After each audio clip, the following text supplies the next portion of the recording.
जैसे कोई दुर्गंध युक्त स्थान हो तो हम नाक बंद करके चलेंगे क्योंकि बड़ी दुर्गंध है। कोई मल बमन आदि पड़ा हो तो उस पर दृष्टि नहीं डालेंगे। ऐसे भगवत मार्ग में चलने वाले पथिक की दृष्टि बड़े से बड़े आकर्षणकारी भोगों के प्रति होती है, ध्यान रखना। रमा विलास राम अनुरागी तजत बमन जिम जन बड़भाग, वो देखेगा भी नहीं। ऐसे अगर आप किसी भी दृश्य को प्रियता से देखते हैं मोबाइल में या ऐसे छुप के देख रहे हैं, भाई सामने तो देख नहीं सकते तो किसी ऐसी जगह खड़े जहां से शरीरों का आकर्षण देख रहे हैं, अपने आप का नाश कर रहे हैं, वो संस्कार बन रहे, तुम्हें गिराएंगे, या नहीं तो कहीं गिरा देंगे, आज नहीं तो कल गिरा देंगे।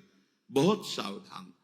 ये तीसरा है, किसी भी भोगाकर्षण से हम प्रभावित ना हो। जब दूसरा चलेगा तो तीसरा ही आ जाएगा। निरंतर भजन और ये सावधानी, निश्चित निश्चित। हमें अच्छा लगा जब उससे पूछा, वो खुद वर्णन कर रहा था ऐसा ऐसा ऐसा। हम कहा क्यों गंदी बातें सुने, पर इसलिए कि इससे लाखों लोगों का भाव शुद्ध हो सकता है। उससे पूछा तुम्हें क्या मिला, सुख मिला? तो उसने कहा नहीं, और रो पड़ा चिल्ला के। बस मान लो ये बात, इन गंदे चेष्टाओं में कभी सुख नहीं, कहीं सुख नहीं। केवल तुम मृत्यु का वर्ण कर रहे हो, अपने जीवन को नष्ट कर रहे हो। शास्त्र सम्मत भोग वैराग्य प्रदान करके मोक्ष प्रदान करते, धर्म अर्थ काम मोक्ष। अगर आप मनमानी आचरण करेंगे, मनोरंजन करेंगे, तो आप कोई भी हो, कहीं भी हो, नष्ट हो जाएंगे। ये संत महापुरुष जन, इनकी वाणी एक जैसे मां दुलार करके डांटती है, ऐसे अनंत दुलार लेकर आपसे कह रहे हैं। आपकी निंदा करना उद्देश्य थोड़ी है, आपको अवगुणी साबित करना उद्देश्य नहीं, आपके हृदय को चोट पहुंचाना उद्देश्य नहीं, पर आपके हृदय को महान बनाना और दुर्गुणों से, दुर्विचारों से, दुष्कर्मों से मुक्त करा के महासुख में निमग्न करना, इस संतों की वाणी का पावर है, ये उसकी सामर्थ्य है। आप उसे कटु वचन न माने, उपहास या अवहेलना न माने।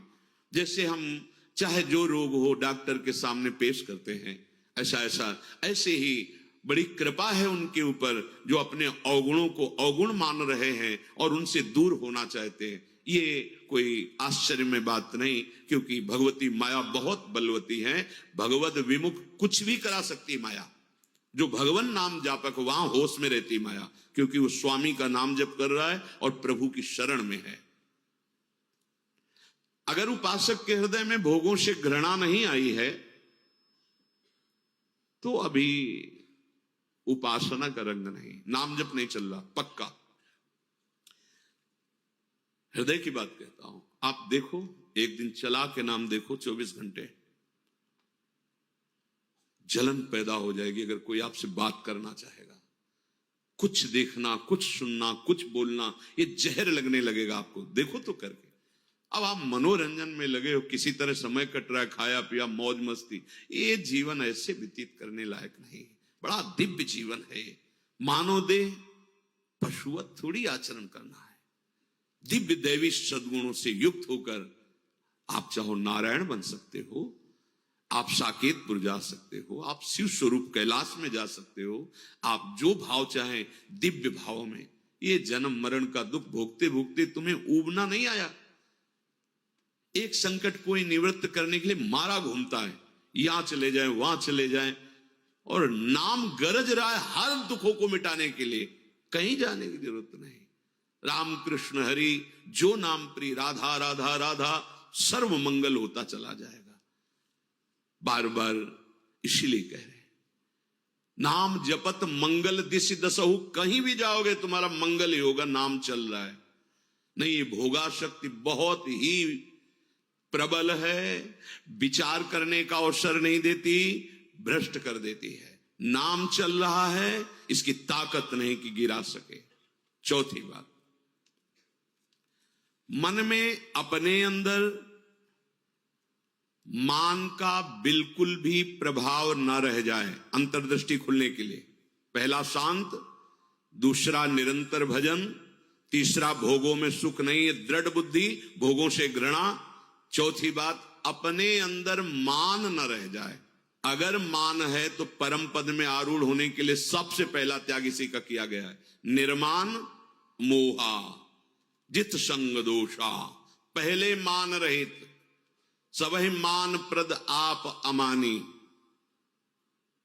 मान अगर है तो फिर परमार्थ मार्ग का पथिक, और संसार में मान के लिए ही सब कुछ किया जाता है, और परमार्थ मार्ग इससे उल्टा है, मान की धज्जियां उड़ा दी जाती हैं।